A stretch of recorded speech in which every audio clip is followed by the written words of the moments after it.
వ్యతిరేక సుల్లారా అమలు చేయాలి 42% బీసీ రిజర్వేషన్లను.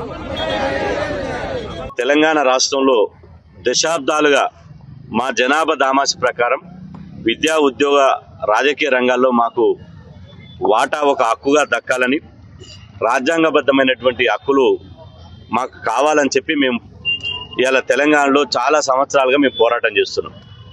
అందుకు అనుగుణంగా కామారెడ్డి డిక్లరేషను కాంగ్రెస్ పార్టీ మేము అధికారంలోకి వస్తే 42% రిజర్వేషన్లు చేస్తామని చెప్పి మాట ఇచ్చింది.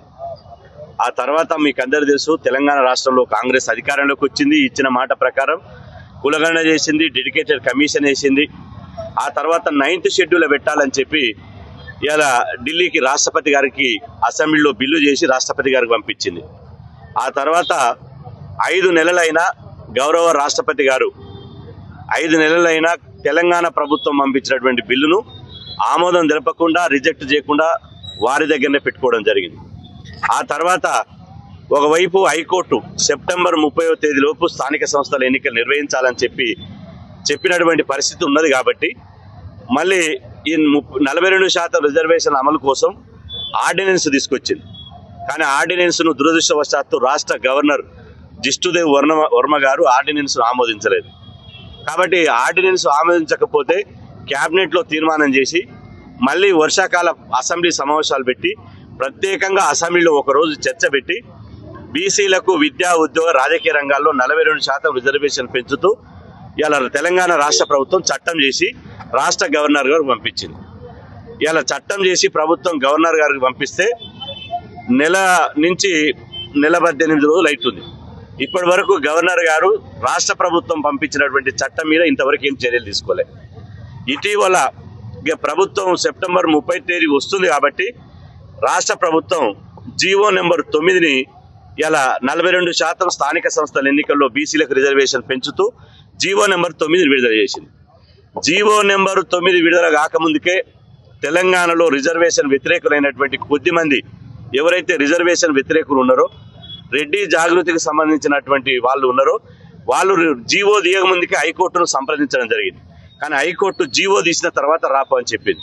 ఆ తర్వాత ఇలా దసరా వెకేషన్లో జీవో వచ్చిన తర్వాత రెడ్డి జాగృతికి సంబంధించిన వాళ్ళు దసరా వెకేషన్లో మళ్ళా హైకోర్టులో హౌస్ మోషన్ పిటిషన్ వేయడం జరిగింది. హౌస్ మోషన్ పిటిషన్లో కూడా గౌరవ న్యాయస్థానం బీసీల పట్ల ధర్మం ఉంది, న్యాయం ఉంది కాబట్టి వాళ్ళు ఎలాంటి ఎన్నికల నోటిఫికేషన్ కానీ షెడ్యూల్లో జోక్యం చేసుకోకుండా వాళ్ళు వేసినటువంటి పిటిషన్ను ఇలా 8వ తారీఖు విచారణ జరుగుతుంది. అంటే రేపు తెలంగాణ రాష్ట్రంలో బీసీ రిజర్వేషన్ల మీద గౌరవ న్యాయస్థానంలో విచారణకు రానుంది. ఈ సందర్భంగా ఇప్పటికే తెలంగాణ ప్రభుత్వం జీవో నెంబర్ 9 తీసింది, ఎన్నికల కమిషన్ షెడ్యూల్ విడుదల చేసింది. ఆ తర్వాత ఇప్పటికే తెలంగాణలో సర్పంచులుగా, ఎంపీడీసీలుగా, జడ్పీడీసీలుగా, వార్డు మెంబర్గా పోటీ చేసే వాళ్ళంతా ఇలా తయారైపోయారు. వాళ్ళు నామినేషన్లు వేయడానికి రెడీగా ఉన్నారు. కానీ రిజర్వేషన్ వ్యతిరేకులు ఒక ప్రాపగండం చేస్తున్నారు. బీసీ రిజర్వేషన్ నిలవవు, జీవో నెంబర్ 9 నిలవదు, ఇది కొట్టేస్తారు అని చెప్పి ఇలా ఒకటే బీసీ రిజర్వేషన్లు అధర్మమైనట్టు, బీసీ రిజర్వేషన్ అన్యాయమైనట్టు, బీసీ రిజర్వేషన్ ఏదో పుణ్యానికి ఇస్తున్నట్టు, బీసీ రిజర్వేషన్ దాన ధర్మాలకు ఇస్తున్నట్టు బీసీలను రిజర్వేషన్ కొట్టేస్తారని చెప్పి మా మనోభావాలను దెబ్బతీస్తున్నారు. మా ఆత్మ గౌరవాన్ని, మా ఆత్మ స్థైర్యాన్ని దెబ్బతీస్తున్నారు. కాబట్టి ఇలా బీసీల ఆత్మ స్థైర్యాన్ని పెంచాలని, బీసీలలో విశ్వాసాన్ని పెంచాలని, న్యాయస్థానంలో బీసీల పక్షాన న్యాయం జరగాలని, అదేవిధంగా రిజర్వేషన్ వ్యతిరేకులకు బుద్ధి మారాలని చెప్పి ఇవాళ బీసీ సంక్షేమ సంఘం తరఫున తెలంగాణ రాష్ట్ర వ్యాప్తంగా 119 నియోజకవర్గాల్లో 33 జిల్లాల్లో అన్ని మండల కేంద్రాల్లో పూలే అంబేద్కర్ విగ్రహాల ముందు మేము నిరసన కార్యక్రమాలు చేయడం జరిగింది. ఈరోజు ఇక్కడ నిరసన కార్యక్రమాలు చేసినటువంటి ఈ కార్యక్రమంలో తెలంగాణలో రాష్ట్రంలో ఒక అభినవ పూలే అయినటువంటి మా అన్న హనుమంతరావు గారి ఆధ్వర్యంలో ఈ నిరసన కార్యక్రమాన్ని చేపట్టడం జరుగుతుంది. ఈ నిరసన ద్వారా తెలంగాణలో ఉన్నటువంటి అన్ని రాజకీయ పార్టీలకు నేను విజ్ఞప్తి చేస్తున్నా, దయచేసి మీకు ఏమాత్రం చిత్తశుద్ధి ఉన్నా రేపు జరిగేటువంటి న్యాయస్థానంలో ఒక చారిత్రాత్మకమైన తీర్పు రాబోతున్నది. ఇవాళ ఒక హిస్టారికల్ జడ్జిమెంట్ రాబోతున్నది. అందరి ఎవరైతే రిజర్వేషన్ వ్యతిరేకులలో వారు కళ్ళు బైర్లు గమ్మేటువంటి జడ్జిమెంట్ రాబోతున్నది. ఎందుకంటే ఎంతసేపు పసలేనటువంటి నిరాధారణమైనటువంటి పాత చింతకాయ పచ్చడి లెక్క ఎప్పుడో 1990 వచ్చినటువంటి ఇందిరాసాన్ కేసులో 50% దాటలేదు. 2010లో వచ్చినటువంటి కృష్ణమూర్తి యూనియన్ ఆఫ్ ఇండియా కేసులో అప్పుడు కూడా 50% దాటలేదు. ఆ జడ్జిమెంట్ వచ్చింది. ఆ తర్వాత మహారాష్ట్రలో వికాస్ గవాలి కేసులో కూడా అదే వచ్చిందన్నారు. నేను రిజర్వేషన్ వ్యతిరేకులకు విజ్ఞప్తి చేసేది అంటే, అరే నాయన రాజ్యాంగం చదువుకోర్రి. మీ కుట్ర మీ కుళ్ళు బుద్ధి ఏంటంటే ఎంతసేపు బీసీ రిజర్వేషన్లు అడ్డుకోవాలి, బీసీలను రాజకీయంగా అణిచివేయాలి, బీసీలు కౌన్సిలర్ కావద్దు, కార్పొరేటర్ కావద్దు, మున్సిపల్ చైర్మన్లు కావద్దు, మేయర్ కావద్దు అనే కుట్ర తప్ప మీకు సబ్జెక్టు లేదు, ఆబ్జెక్టు లేదు. నేను అంటున్నా, అంబేద్కర్ గారు రాసినటువంటి ఒరిజినల్ రాజ్యాంగం నేను ఛాలెంజ్ చేస్తున్నా.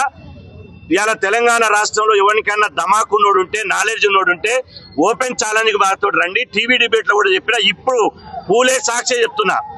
ఇవాళ హైకోర్టులో కేసు వేసినటువంటి మాధవ్ రెడ్డి కానీ, గోపాల్ రెడ్డి కానీ, వాళ్లకు మద్దతు ఇస్తున్నటువంటి దొంగలకు కానీ నేను ఒకటి విజ్ఞప్తి ఏంటంటే, మీకు దమ్ముంటే మాతోటి నేరుగా చర్చకు రండి. దొడ్డిదారిన కోర్టులను అడ్డం పెట్టుకుని మా గొంతు కోయాలని చూస్తారా? మేము గొంతు కోయాలని చూస్తూ ఊరుకుంటామా? ఇవాళ 50% ఎప్పుడు సీలింగ్ పెట్టింది హనుమంతన్న చెప్పినట్టు, కులగణన లేకపోతే, బీసీల లెక్కలు లేకపోతే, సైంటిఫిక్ గా ఎంపారికల్ డేటా లేకపోతే మాత్రమే 50% దాటొద్దు అన్నది. అరే మీ కళ్ళకు కనపడతలేదా? ఇక్కడ తెలంగాణలో ఇవాళ కాంగ్రెస్ ప్రభుత్వం డెడికేషన్ కమిషన్ ఏర్పాటు చేసింది. డెడికేషన్ కమిషన్ ద్వారా ఇవాళ 90,000 మంది ఉద్యోగులను పెట్టి కులాల లెక్కలు తీసింది. ఆ తర్వాత కులాల లెక్కలు తీసి తెలంగాణ ప్రభుత్వం మొదటిసారిగా 1931 తర్వాత మొదటిసారిగా 2025లో మొదటిసారిగా బీసీలు 56.36% ఉందని చెప్పి ప్రభుత్వం అఫీషియల్ గా ఒక డాక్యుమెంట్ విడుదల చేసింది. ఆ తర్వాత ఆ కులాలను క్రోడీకరించడానికి మొన్న ఉపరాష్ట్రపతిగా పోటీ చేసినటువంటి జస్టిస్ సుదర్శన్ రెడ్డి వారితోటి ఒక నిపుణుల కమిటీ శాసనబద్ధంగా న్యాయబద్ధంగా ప్రక్రియ అంతా ప్రారంభించి చివరికి అక్కడ రాష్ట్రపతికి పంపించింది, ఇక్కడ గవర్నర్ పంపించింది, అసెంబ్లీలో బిల్లు చేసింది. చివరికి కేంద్ర ప్రభుత్వం కుట్రతోటి, బీజేపీ ప్రభుత్వం 100% కుట్రతోటి రిజర్వేషన్లు అడ్డుకుంటున్నది. అందుకోసమే అక్కడ రాష్ట్రపతి భవన్ ప్రభావితం చేసింది, ఇందుకోసమే రాజ్భవన్ ప్రభావితం చేసింది. మేము అంటున్న కిషన్ రెడ్డి గారు, మీ సన్నాయి నొక్కులు ఆపండి, మీ పనికి మాలిన నీతి మాలిన కథలు ఆపండి. మీరు పచ్చి బీసీ వ్యతిరేకులు. మండల్ కమిషన్ నుంచి మొదలుకుంటే ఇప్పటి వరకు ఈ కులగణన రిజర్వేషన్ల వరకు బీసీ రిజర్వేషన్లు అడ్డుకుంటున్నదే బీజేపీ పార్టీ. ఎందుకంటే ఇవాళ బీజేపీ పార్టీ తలుచుకుంటే గవర్నర్ గారు 24 గంటల్లో ఇవాళ చట్టం మీద సంతకం చేస్తాడు. బిల్లు మీద అసెంబ్లీలో బిల్లు పెట్టినటువంటి బిల్లు మీద గవర్నర్ సంతకం చేసి, అసెంబ్లీలో చట్టం చేసినటువంటి చట్టం మీద గవర్నర్ ఎందుకు సంతకం చేయడు? 2.5 కోట్ల మంది బీసీల ఆకాంక్షలైనటువంటి బీసీ రిజర్వేషన్ మీద చట్టం చేయని గవర్నర్ మాకు అవసరమా? అందుకనే గవర్నర్ హఠావో బీసీలకు రిజర్వేషన్ కు బచామని పిలిపిస్తాం. ఇవాళ గవర్నర్ కు మేము విజ్ఞప్తి చేస్తున్నాం, మా మహానుభావుడు పూలే సాక్షిగా, ఇప్పటికైనా సాయంత్రంలో, ఈ రోజు సాయంత్రంలోగా 7వ తారీఖు